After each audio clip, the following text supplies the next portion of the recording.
already know much about epistemology and you nevertheless think you need to know something about it for dealing with issues having to do with the environment, I think the most straightforward thing to do is to figure out how did the knowledge claims that are being advanced now in the various environment debates, how did they come about?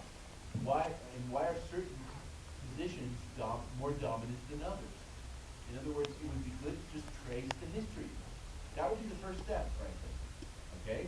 Because I don't think there's a sense in which you need a theory, as it were, to be able to make sense of this, because there is room for reasonable disagreement among people of all kinds of persuasions. But I think what you do really need to know is how these positions got established in the first place. And that is to say, you look at who the originators are, what kind of worldview they were coming from, who were the funding sources, where the funding sources were relevant to advancing agendas, what were the political associations of these people, and how those changed over time, because often those things do change over time.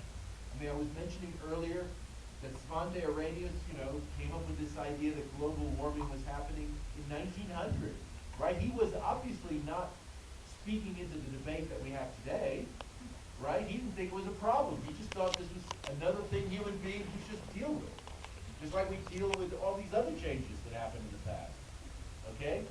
So the point is, doing the history, in a kind of deconstructive mode, right? In other words, thinking, how is it that these views that we take to be so obvious today, how did they come about? And the reason why you want to know this is because maybe something about their past, about the way these histories came about, are in fact holding us back from moving forward in the future.